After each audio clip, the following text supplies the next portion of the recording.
말씀 마태복음 7장 21절에서 23절까지 말씀입니다.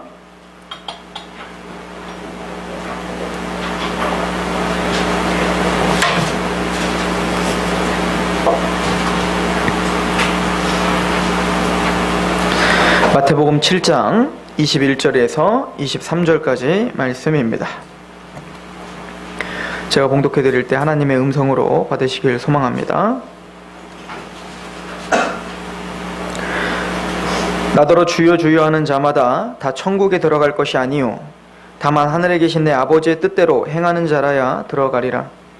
그날에 많은 사람이 나더러 이르되 주여 주여 우리가 주의 이름으로 선지자 노릇하며 주의 이름으로 귀신을 쫓아내며 주의 이름으로 많은 권능을 행하지 아니하였나이까 하리니 그때에 내가 그들에게 밝히 말하되 내가 너희를 도무지 알지 못하니 불법을 행하는 자들아 내게서 떠나가라 하리라. 아멘. 잠시 기도합니다. 하나님의 위엄 있는 말씀 앞에 우리가 겸손한 마음으로 서고자 합니다. 주여 이 귀한 시간 하나님 앞에 있게 하여 주옵소서. 전하는 입술이 주님의 말씀 앞에 겸손케 될 수 있도록 도와주시며 듣는 그 귀와 그 마음이 열려 하나님의 뜻 앞에 낮아지게 하시옵소서. 이 귀한 시간도 하나님께 위탁하오며 예수 그리스도의 이름으로 감사하며 기도합니다. 아멘. 산상수훈 강의를 하면서 우리가 우리의 본성적인 어떤 시각으로 바라보면 그 어떤 구절도 그렇게 쉬운 구절이 없고 또 우리가 편안한 구절이 없는 것을 압니다. 설교라는 제 얼굴 표정도 어두워질 수밖에 없는 그런 묵직한 메시지들을 계속 선포했습니다. 그런데 오늘 메시지는 더욱더 그렇다라는 생각이 듭니다. 로이드 존스 목사님 같은 경우는 이 구절을 강의하시면서 만약에 이 구절이 오늘 우리가 읽은 구절이 다른 사람이 이야기했거나 어떤 유명한 사람이 이야기했다면 한 귀로 듣고 한 귀로 흘려도 된다. 그러나 이 말을 하나님이신 예수 그리스도께서 우리에게 선포하신 말씀이라면 우리는 오늘 이 말씀을 귀 기울여야 되고 진지하게 우리를 돌아봐야 된다라고 하는 것을 경고했습니다. 제가 군대에 있을 때 훈련소에 처음 가면 여러 가지 훈련을 받는데 그 중에 하나는 핵폭탄이 떨어졌을 때의 대처 반응에 대해서 배웁니다. 여러분들 핵폭탄이 떨어졌을 때 군인들이 어떻게 해야 되는가를 배우는데 판초우이라는 게 있어요. 판초우이는 비가 올 때 군인들이 입는 비옷과 같은 건데 핵폭탄이 떨어졌다 그러면 바로 자세를 낮추고 판초우이를 뒤집어 쓰고 귀를 막고 입을 열어요. 왜 입을 안 열면 고막이 터지니까. 그리고 배를 또 무릎을 땅에 대면 안 됩니다. 왜냐면 그 진동에 그 모든 게 터질 수가 있으니까. 살겠습니까? 여러분들 핵폭탄이 떨어지는데 판초위를 뒤집어 쓰고 귀를 막고 배에서 땅을 대지 않는다고 살겠냔 말입니다. 우리 훈련병들은 그것을 배우면서 야 진짜 핵폭탄이 떨어지면 이러면 사는 거야? 이러면 진짜 우리 살 수 있는 거야? 라고 의문을 제기했습니다. 할 수 있는 게 그거밖에 없기 때문에 그렇게 하는 것 뿐이에요. 그런다가 살 수 있는 것도 아닙니다. 핵폭탄의 위력과 그 어마어마한 무시무시한 것은 우리가 감히 상상할 수 없는 위력인 거죠. 판초일 하나 뒤집어 쓴다고 해서 우리가 살아날 수 있는 그런 위험이 아닌 것입니다. 집에 불이 납니다. 불이 나면 가장 위험한 사람들은 당연히 어린아이입니다. 근데 그 어린아이들은 거의 죽는 확률이 높은 게 어린아이인데 어린아이가 힘이 없어서 죽는 확률이 높은 게 아니라 어린아이들은 불이 우선 위협이 딱 닥치면 어린아이들은 자기들이 원래 가졌던 그 자기 기지들이 있는 거예요. 자기 안식처가 있는 거예요. 침대 밑이랄지 책상 밑이랄지 농장이랄지 그곳이 안전하다고 이 어린아이들은 착각을 하는 겁니다. 그래서 불이 나기만 하면 바로 어디로 뛰어들어가면 자기가 원래 숨었던 그 자리로 숨어 들어가는 거예요. 그러니까 소방대원들이 출동을 해도 어른들은 다 발견이 돼서 구조를 할 수 있는데 이 어린아이들은 구조를 할 수 못하는 거예요. 왜요? 그 어린아이들의 생각에는 그냥 자기들을 차단시켜놓고 그 안에 들어가면 편하고 그 안에 들어가면 안식이 생기기 때문에 평안함이 생기기 때문에 그것이 살 길이라고 착각한단 말입니다. 무지한 거죠. 이게 어른과 어린아이들의 다른 점인 거예요. 그런데 오늘 말씀은 바로 우리에게 그런 핵폭탄과 같은 이야기를 떨어뜨리고 있는 것입니다. 주여 주여 하는 자마다 다 천국에 가는 것이 아니라 라고 선포하고 계시지 않습니까?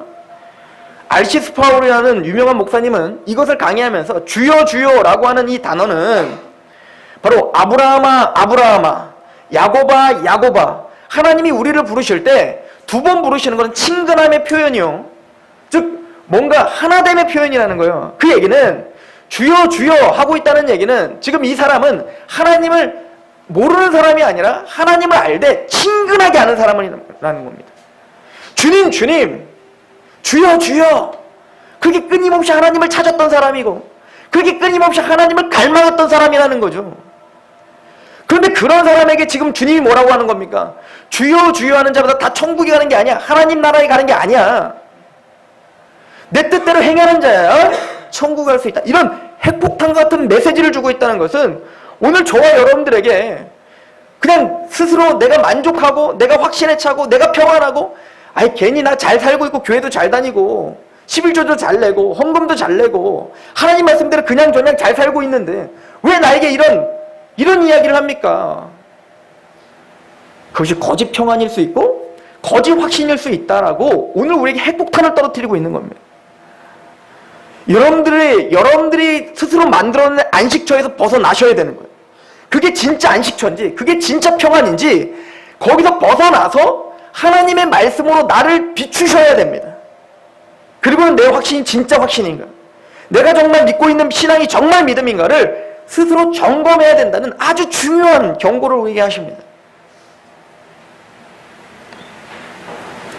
우리가 지난주에는 거짓 선지자들에 대한 이야기를 했죠.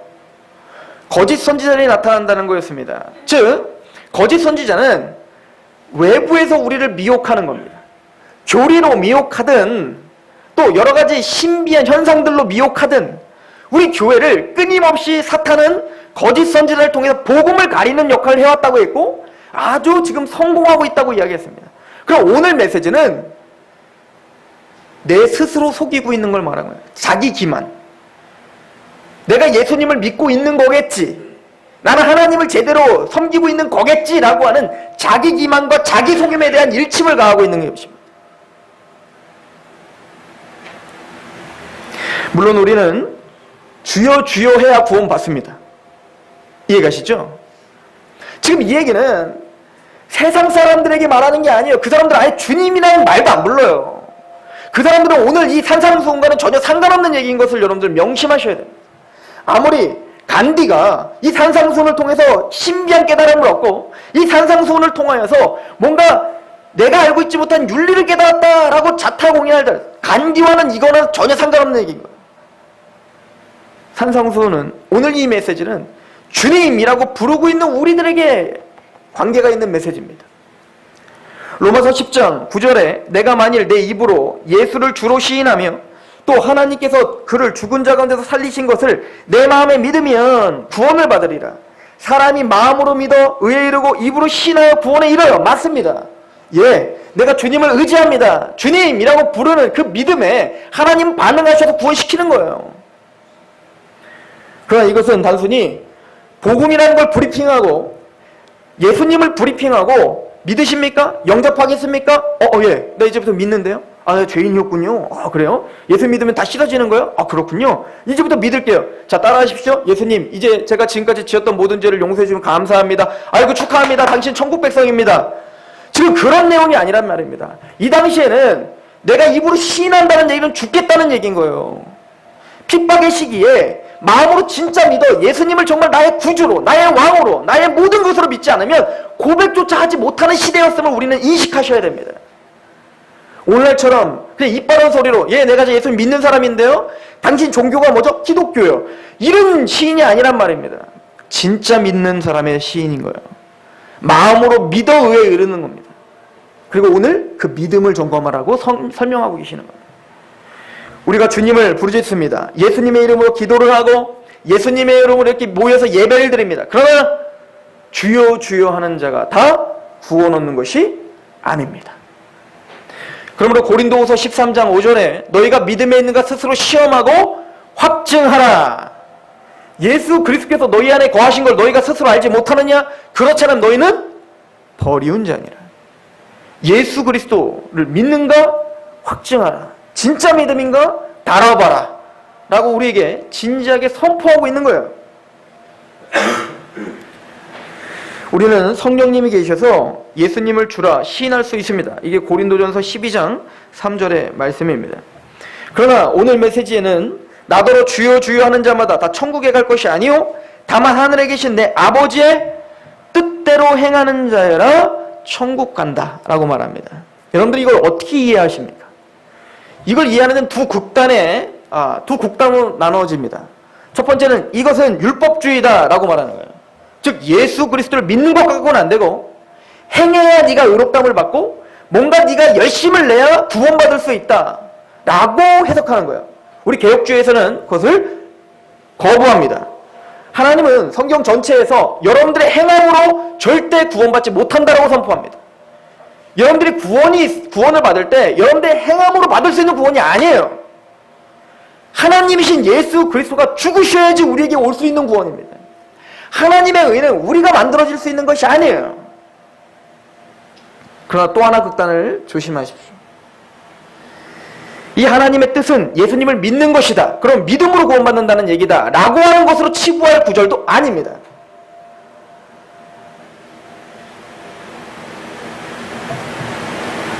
여기서 행하는 건 행하는 거예요. 다른 걸로 해석할 수 없습니다.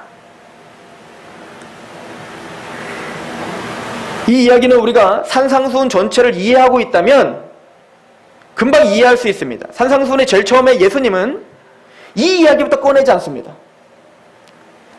하나님은 산상수훈을 시작하실 때 오른뺨을 때리거든 왼뺨을 돌려대라라고 하는 그 좁은 길부터 설명하지 않습니다. 주님은 팔복을 설명하셨습니다. 구원이란 무엇인가를 설명하셨단 말이에요. 하나님의 백성은 어떤 사람인가를 설명하셨단 말입니다. 믿음으로 의롭다함을 받은 오직 하나님의 은혜를 경험한 자는 어떠한 태도와 어떠한 성향을 갖고 있는지를 이미 설명해 주시고 그리고 행함을 설명해 주셨단 말입니다. 이 얘기는 하나님의 백성된 자는 마땅히 열매를 들어낸다는 거예요. 우리 마태복음 7장 우리 지난주에 봤던 말씀을 한번 상고해 보시겠습니까? 7장 17절 이와 같이 좋은 나무마다 아름다운 열매를 맺고 못된 나무가 나쁜 열매를 맺나니 좋은 나무가 나쁜 열매를 맺을 수 없고 못된 나무가 아름다운 열매를 맺을 수 없느니라. 아름다운 열매를 맺지 아니하는 나무마다 찍혀 불에 던져 사르느니라. 그러므로 그들의 열매로 그들을 알리라. 이거는 성경을 우리가 지워버릴 수가 없습니다. 주님은 분명히 말씀하시기를 그 열매를 통하여 그 나무를 안다는 거예요.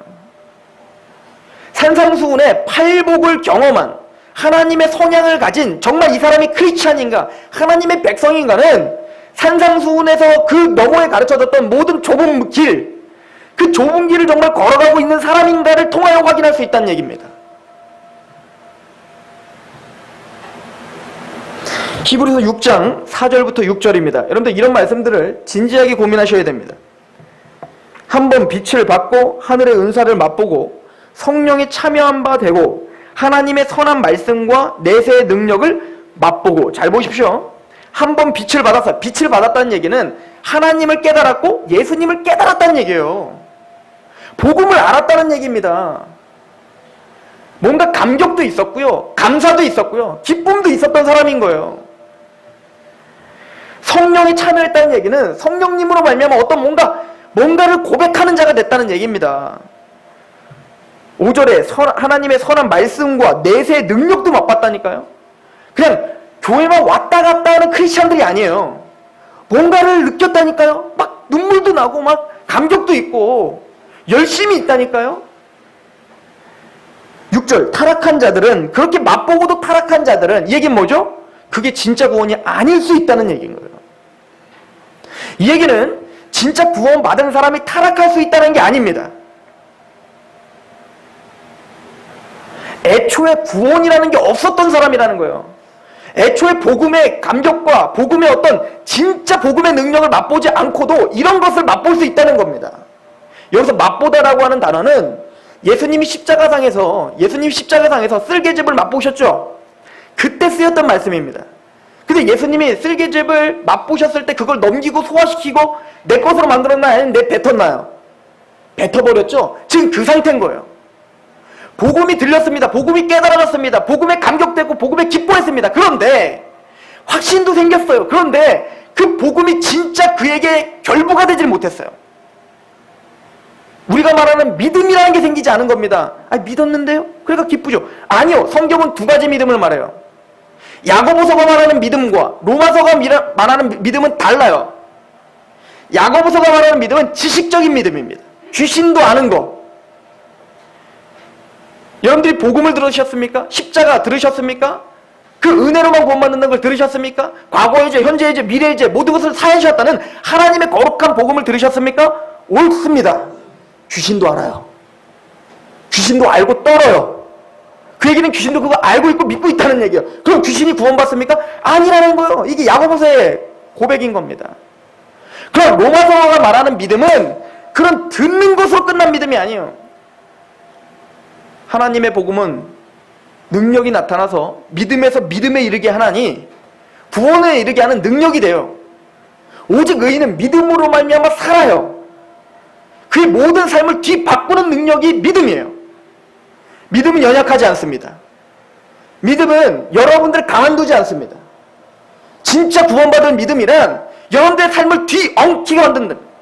내 마음대로 사는 것을 유턴시켜 하나님의 말씀 앞에 복종하게 하는 믿음입니다. 그게 구원 얻을 믿음이야. 여러분들 믿음을 너무 값어치게 우리는 지금 말하고 있는 거예요. 믿어. 성경이 말하는 믿음은 무겁습니다. 우리가 말하는 믿음은 너무 가볍습니다. 이게 야고보서의 믿음이고 무거운 믿음은 로마서의 믿음을 말하는 거예요. 로마서와 야고보서는 동일한 얘기를 하고 있다니까요.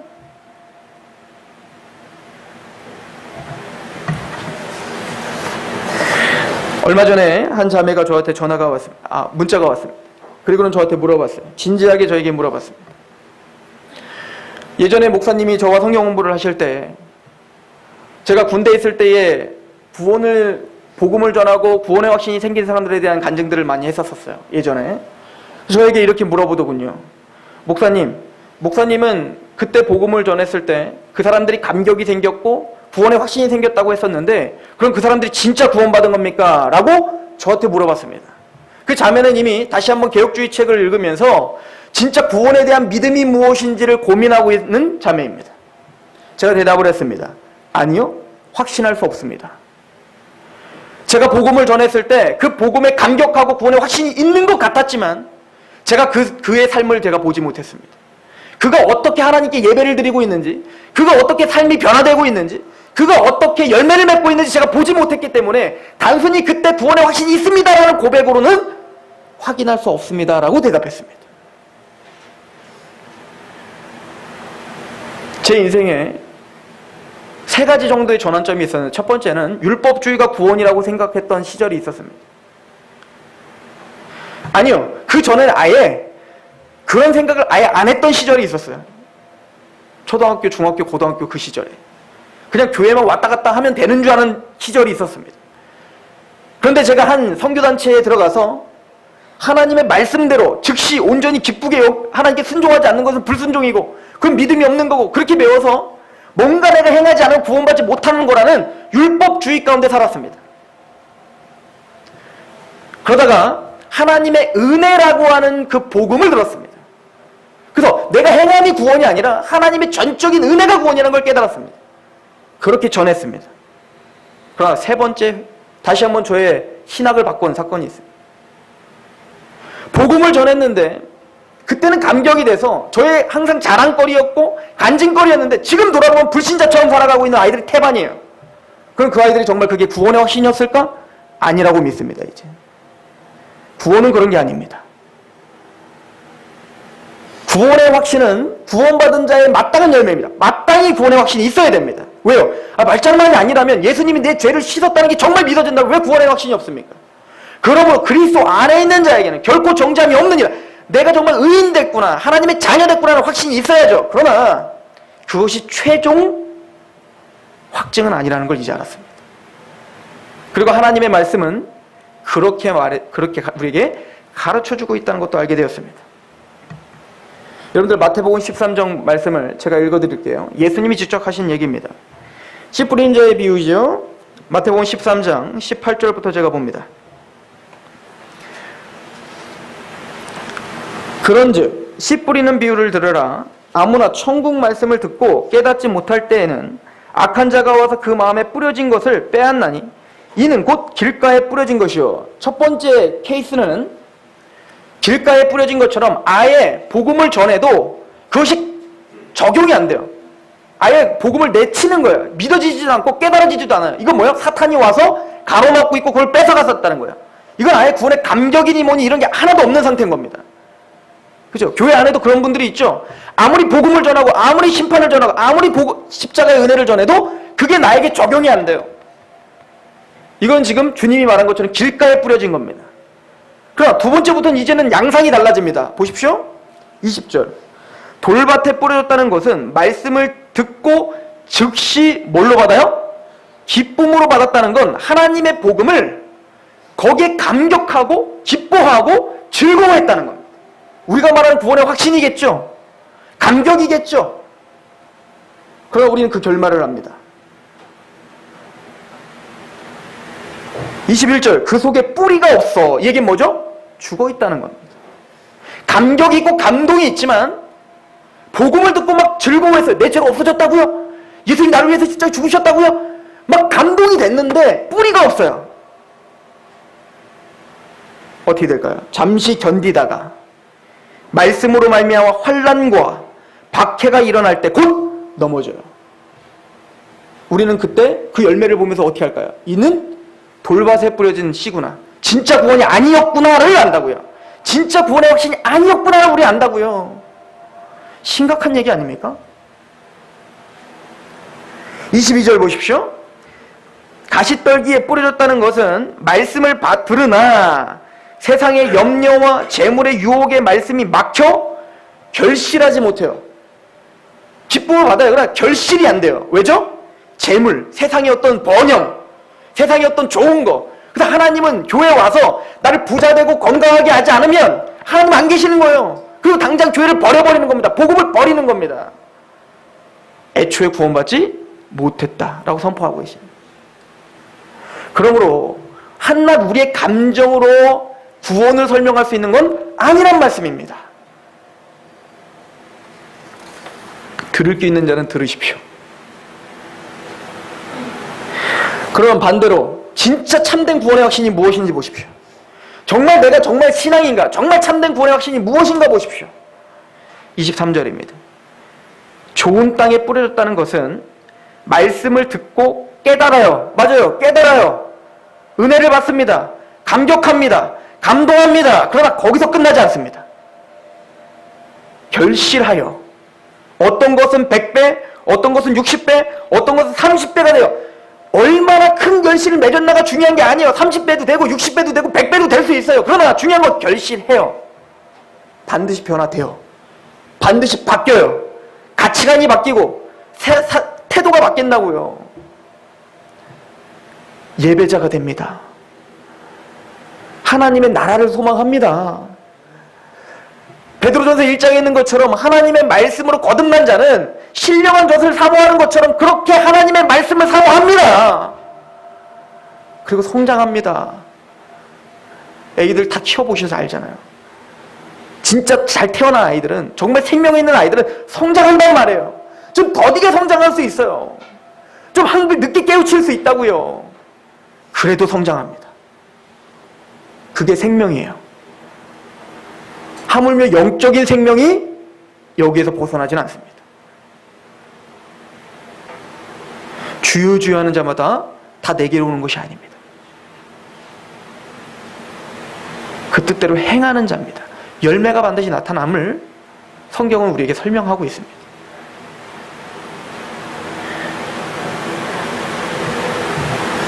야고보서 2장 19절은 우리에게 이렇게 설명하죠. 내가 하나님을 한 분이신 줄 믿느냐?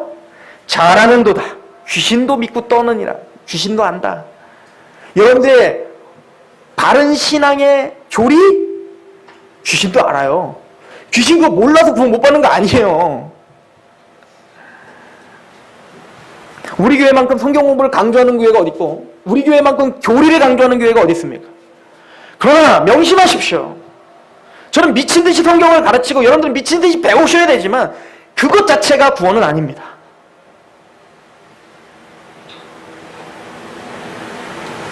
누가복음 4장 41절 여러 사람에게 귀신들이 나가며 소리질러 이르되 당신은 하나님의 아들이니이다. 귀신들은 알아요. 예수님이 하나님의 아들인 거. 그럼 회개해야죠. 그럼 그분 앞에 복종해야죠. 근데 귀신이 회개하지 않았다는 걸 우리가 어떻게 알죠? 하나님을 대적하면서 살잖아요. 계속. 마찬가지로 우리가 하나님의 사람인지 귀신의 사람인지 뭘로 알죠? 혈매로 알죠.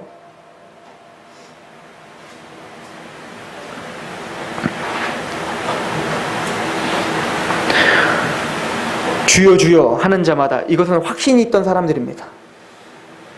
평안이 있던 사람입니다. 내가 이대로만 있다가 하나님 나라 가면 잘 되겠지. 그래서 우리의 소망은 뭡니까? 이 땅에서도 잘 먹고 잘 살고 천국도 가고 천국에서도 그냥 천국 가는 게 아니라 엄청난 상급도 받고. 아니요. 주님 우리에게 주여 주여 하는 자마다 다 천국 오는 것이 아니다 라고 우리에게 스스로 점검하라 라고 말씀하고 계십니다.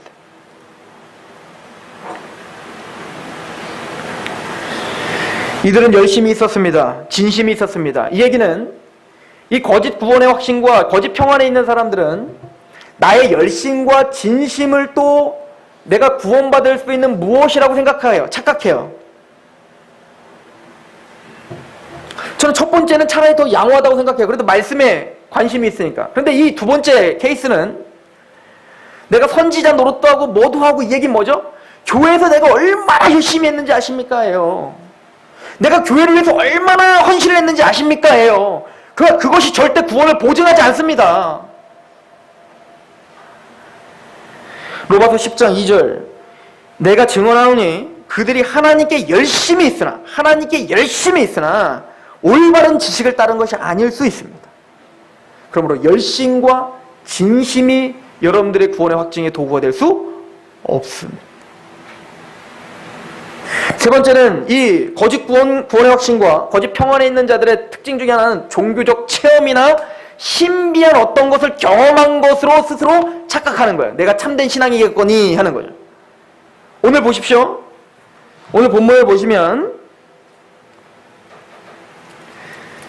22절 그날에 많은 사람들이 나에게 나더러 이르되 주여 주여 우리가 주의 이름으로 선지자 노릇을 하며 주의 이름으로 귀신을 쫓아내며 주의 이름으로 많은 권능을 행하지 아니하였나이까.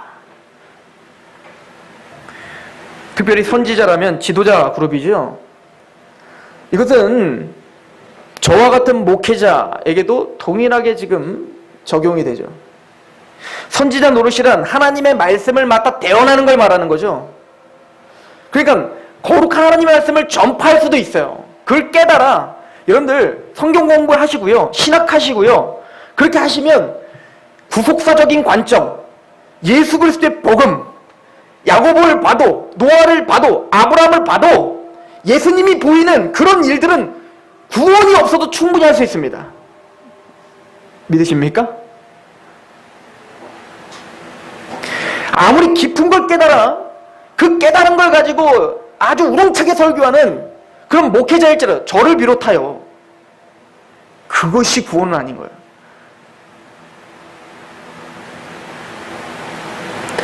권능을 행하고 어떤 신비한 체험을 했다고 해서 그것이 내 신앙을 보증하는 게 아닙니다. 주님은요 이제 거짓 선지자와 거짓 그리스도들이 와서 이 교회를 타락시키고 하나님의 복음에서 떠나게 할 때 그들이 갖고 오는 무기, 공통된 무기가 있는데 기적이에요. 표적입니다. 느껴지는 겁니다. 뭔가 감격시키는 겁니다. 마태복음 24장 24절 거짓 그리스도들과 거짓 선지자들이 일어나 큰 표적과 기사를 보여. 여러분들 뭐 봤다고 해서 거기 달려가시면 안 돼요. 여러분들 뭔가를 체험했다고 해서 그것이 진짜는 아닙니다. 표적도 그냥 표적이 아니에요. 큰 표적입니다. 마땅히 마지막 때로 갈수록 이런 일들은, 이런 현상은 더 커질 것입니다. 뭔가를 보여줄 거고, 뭔가를 느끼게 할 거고, 그리고 그거로 만족하게 할 겁니다. 그거를 미친 듯이 추앙하게 할 거예요. 내가 진짜 믿음인가 말씀을 통하여 나를 점검하기보다는 내 감정과 나의 어떤 체험을 자꾸 독려하여 그것이 진짜 신앙이라고, 눈을 감으라고, 쓰러지라고, 뭔가 희한한 이야기를 하라고, 그것이 하나님과 당신이 친밀한 관계의 증거라고 여러분들 속이게 될 것입니다. 속지 마십시오. 큰 표적과 기사를 보여 할 수만 있으면 택하신 자들도 미혹합니다. 제가 계시록 강의를 했던 걸 우리 들으셨죠? 계시록에 보면 아주 중요한 메시지가 나왔죠? 용이 나오고 두 짐승이 나왔는데 이 용과 두 짐승은 누구의 이미테이션? 성삼위 하나님의 이미테이션이래요. 즉 사탄은 성부와 성자와 성령 하나님의 모방을 한다고 했습니다. 그래서 그 큰 용은, 그 사탄은 계획을 하죠. 계획하고 예정하시고 우리를 택하시는 하나님의 그 거룩한 뜻을 모방합니다. 그 권세를 모방하죠. 그리고 한 짐승은 나와 누구를 모방하니까 예수 그리스도를 모방하죠. 즉 우리를 위해 십자가에 죽으시고 구속시키신 그 예수 그리스도를 모방하여 죽었다가 살아난 것과 같은 죽을 것 같은 상처가 치유된, 즉 십자가 부활을 모방한다고 했습니다. 그 세 번째 짐승은 뭘 모방한다고요? 성령님을 모방한다고 했죠. 그 복음을 영화롭게 하기 위하여 기적과 표적과 하나님의 능력으로 역사하시는 성령님을 모방하여 둘째 짐승은 뭡니까? 상하였다가 살아난 그 짐승에게 경배하기 위하여 큰 표적과 하늘에서 불이 떨어지는 기적을 통하여 미혹한다고 했어요. 사탄은 어찌하든 복음을 가리게 하기 위하여 그게 기적과 표적이든 또 거룩해 보이는 교리든 아니면 내 진심이든 열심이든 상관하지 않고 이용하여 복음을 경험하지 못하게 할 것입니다. 데살로니가후서 2장 8절부터 12절 제가 읽어볼게요. 그때 불법한 자가 나타나리니 주 예수께서 그의 입에 기운으로 그를 죽이시고 강림하여 나타나심을 폐하리라. 악한 자의 나타나심은 사탄의 활동을 따라 모든 능력과 표적과 거짓 기적과 불의의 모든 속임으로 멸망하는 자들에게 있으리라. 보십시오. 능력, 표적, 거짓 기적. 우리가 사모하는 것들 아니에요? 뭔가 보기를 원하고 느끼길 원하고 뭔가 막 휘황찬란한 것, 이게 거짓 그리스도들과 거짓 선자들이 하는 대표적인 사람을 속이는, 교회를 속이는 아주 중요한 도구라는 겁니다. 디모데후서 4장 1절입니다. 하나님 앞과 살아있는 자와 죽은 자를 심판하실 그리스도 예수 앞에서 그가 나타나실 것과 그의 나라를 두고 엄히 명하노니, 이거는 사도 바울이 아주 강력하고 엄하게 명합니다. 너는 말씀을 전파하라. 때를 얻든지 못 얻든지 항상 힘쓰라. 범사의 오래 참음과 가르침으로 경책하며 경계하며 권하라. 경책하고 경계하고 권하라. 이 모든 뉘앙스는 강합니다. 이 모든 뉘앙스는 심판을 담습니다. 이 모든 뉘앙스는 부정적입니다. 그런데 지금 사도 바울이 디모데에게 하는 중요한 명령은 경책하고 권하고 경계하는 거예요. 단순히 좋은 말하고 평안하게 하고 기쁘게 하고 여러분들을 좋게 하고 기분을 북돋게 하는 일을 하라고 하지 않습니다.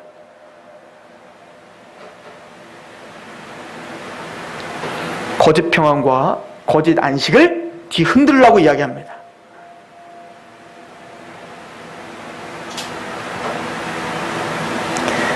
그렇다면 우리가 참된 구원인가, 내가 참된 구원의 확신인가 믿음을 갖고 있는가를 어떻게 확인하는가 중요해요. 저는 첫 번째로 이걸 뽑습니다. 사도들이 제일 처음 성령의 강림하심을 받아 하나님의 권능으로 하나님의 큰 일을 선포했다는 그 오순절 사건에서 그 사도들이 전파했던 복음을 연구해봄으로 우리가 진짜 구원의 확신이 있는가 없는가를 확인할 수 있다고 봅니다. 왜냐하면 그 사도들이 전한 복음은 오늘날 우리가 전하는 그런 복음이 아니었어요. 십자가를 얘기하고 부활을 얘기한다고 해서 사도들이 전한 복음과 동일하진 않습니다. 왜냐하면 사도들은 십자가와 부활을 전했고 구속을 전했지만 예수님을 그것만 전하지 않았습니다. 사도행전 2장 36절 그런즉 이스라엘 온 집은 확실히 알지니 너희가 십자가에 못 박은 이 예수를 하나님이 주와 그리스도로 되게 하셨다. 여러분들 주님이 먼저 나옵니까? 그리스도가 먼저 나옵니까? 주님이 먼저 나온다는 사실을 여러분들 명심하셔야 돼요. 항상 그래요. 주와 구원자, 주와 그리스도. 그리스도는 우리를 위한 그 메시아입니다. 우리의 죄를 탕감해주고 하나님의 일을 하는 그 택함받은 그 자, 우리의 속죄물이 되시는 그 예수님입니다. 은혜예요. 그러나 그 앞에는 반드시 선행적으로 주님이라는 게 붙어있어요. 이게 뭐죠? 주재권 인정이에요. 하나님을 왕으로 모셔드리는 겁니다. 이렇게 생각해 보십시오. 복음은 이런 겁니다. 복음은 용서하는 겁니다. 맞죠? 그런데 왕이 우리를 용서하는데 우리는 어떤 사람들이냐면 반역을 저질렀다고요. 무기를 들고 사람들을 일으켜서 그 왕을 대적했던 사람이란 말이에요. 그 왕을 대적하면 어떤 처벌을 받죠? 능지처참이죠. 가장 악랄하고 가장 고통스럽게 죽임을 당하죠. 이게 반역죄잖아요. 삼족을 멸해버리잖아요. 우리는 바로 그런 지옥불에 던져져야 될 반역자들이었단 말입니다. 이게 처음 시작이죠. 그런데 보십시오. 복음이란, 기쁜 소식이란 이제는 너희들의 모든 죄를 그의 아들로 말미암아 탕감했으니 너희는 나에게로 돌아와라. 그 용서함을 믿고 돌아와라. 이게 십자가죠. 그런데 보세요. 한번 이렇게 생각해 보시란 말입니다. 하나님을 그 왕을 대적했던 그 많은 사람들이 나를 용서해 준대?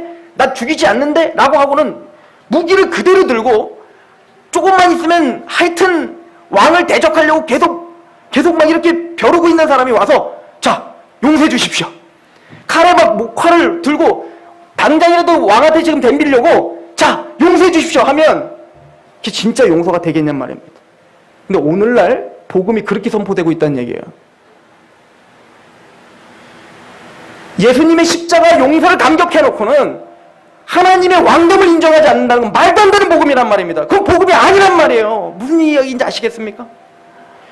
하나님의 복음을 용서를 구한다고 하고는 나의 모든 인생을 내 맘대로 살고 내가 왕이고 내가 주인이고 내 모든 탐욕과 이기적인 일 하나님을 이용해 먹는다면 그게 어떻게 복음이냔 말입니다. 그건 애초에 용서를 받아들이지 않는 겁니다.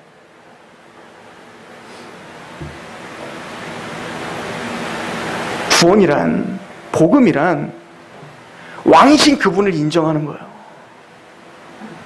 내가 죄인인 걸 깨닫고 하나님을 내가 지금까지 평생을 살며 하나님을 대적하고 지금도 하나님을 아프게 한다는 걸 알고 죄를 하나님 미워하신다는 걸 알고 이제 나도 죄를 미워하는 것처럼 나의 모든 무기들을 내려놓고 하나님 앞에 무릎을 꿇고 경솔하게 네, 당신이 나의 왕이고 당신이 나의 주인이고 그리고 나를 용서해 주셔서 감사합니다. 그리스도라고 고백하는 게 구원이에요.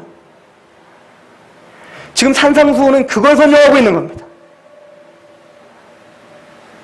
단순히 이빠른 소리를 해서 선물 줘갖고 교회에 데리고 나와서 예수님이 당신을 사랑하십니다. 예수님은 당신을 부자 되게 할 것입니다. 예수님은 당신을 건강하게 할 겁니다. 라고 하는 말도 안 되는 게 복음이 아니란 말입니다. 회개하라. 천국이 가까웠다가 복음이에요. 우리의 모든 삶이 하나님 앞에 주제권 인정하는 삶으로 변화되는 것. 이제는 새로운 피조물이 되었다라고 선포하는 게 복음입니다.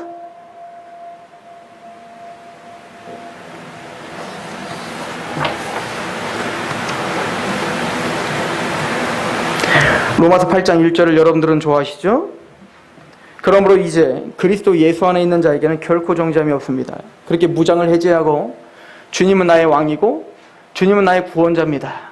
주님의 십자가로 내 모든 죄가 사함받았습니다라고 고백하는 자에게는 결코 정죄함이 없습니다. 하나님은 그를 내버려 치지 않습니다. 우리를 견인하시고 우리를 마땅히 영화롭게 하십니다. 그런데 잘 읽어보십시오. 2절 이는 그리스도 예수 안에 있는 생명의 성령의 법이 죄와 사망의 법에서 너를 해방해. 이제는 죄와 사망의 법이 나를 주관하는 게 아니라 생명의 성령의 법이 나를 주관하는 자가 됐기 때문에 그래요. 4절 육신을 따르지 않고 그 영을 따라 행하는 성령님을 따라 행하는 우리에게 율법의 요구가 이루어져요. 구원을 진짜 받아 그리스도 안에 있는 자에게 성령님이 역사하면 율법의 요구가 이루어진다니까요. 왜요? 하나님의 통치를 인정하니까. 5절 육신을 따르는 자는 육신의 일을, 영을 따르는 자는 영의 일을 생각하나니 육신의 생각은 사망이요 영의 생각은 생명과 평안이에요. 육신의 생각은 하나님과 원수가 되게 하나니 이는 하나님의 법에 굴복하지 않을 뿐 아니라 할 수도 없어요. 그게 뭐죠? 얘 용서받았어야 하고 칼을 들고 지금 왕을 지금 째려보고 있는 사람이에요. 이거는 구원 못 받은 거예요. 이 사람 능지처참이죠. 이 사람 구원에 대한 개념도 모르는 겁니다. 복음을 모르는 거예요.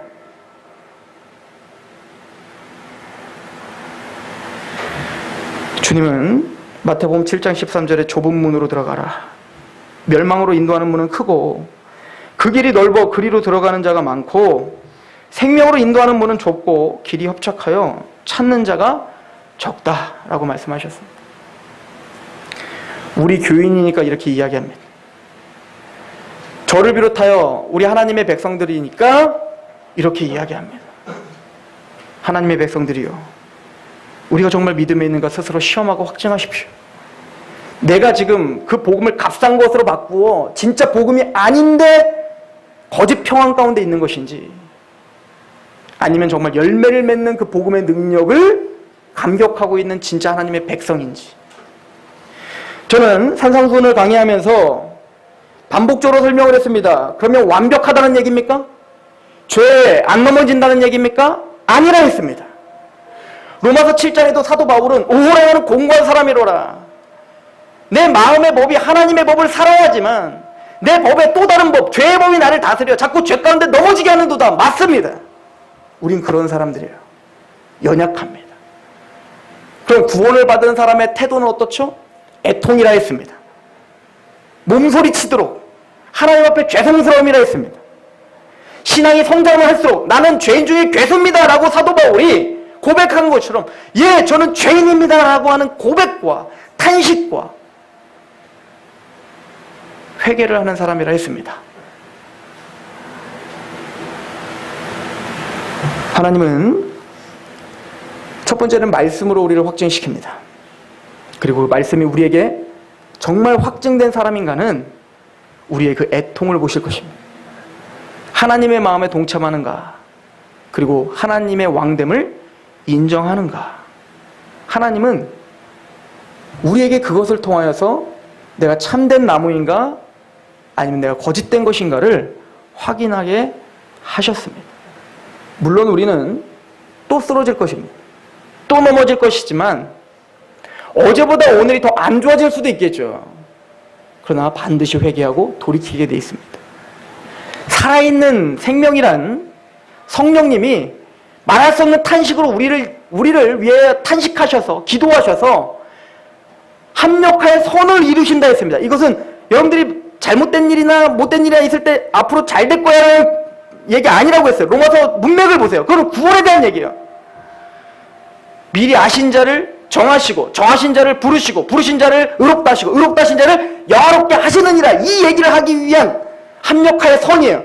우린 죄에서 넘어질 수 있지만 성령님이 여러분들을 탄식하게 할 거고 성령님이 여러분들을 기도하고 중보하시고 인쳐주셔서 여러분들은 마침내 하나님의 영화로운 자리에, 영광스러운 구원의 자리에 부활의 몸을 반드시 입을 것입니다. 그러나 그곳까지 가는 동안 내 몸을 좀 복종시키고 하나님의 말씀 앞에 애통하고 내 죄를 미워하고 또 그것 때문에 몸부림을 치고 하나님께 나와 도움을 구하는 그 살아있는 신앙이 반드시 구원을 받을 수 있는 능력의 신앙임을 성경은 말해주고 있습니다.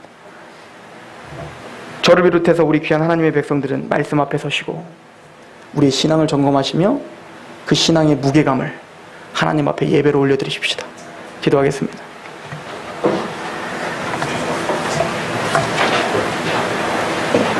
하나님, 연약하고 무지한 제가 또 하나님의 말씀을 대언합니다.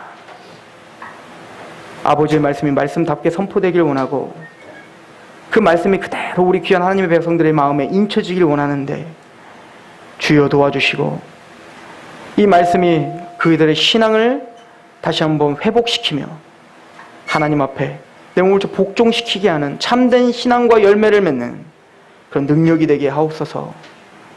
이 시간 주님께서 우리의 마음과 생각을 붙잡아 주실 줄 믿고 예수 그리스도의 이름으로 감사하며 기도하옵나이다. 아멘. 찬양합시다.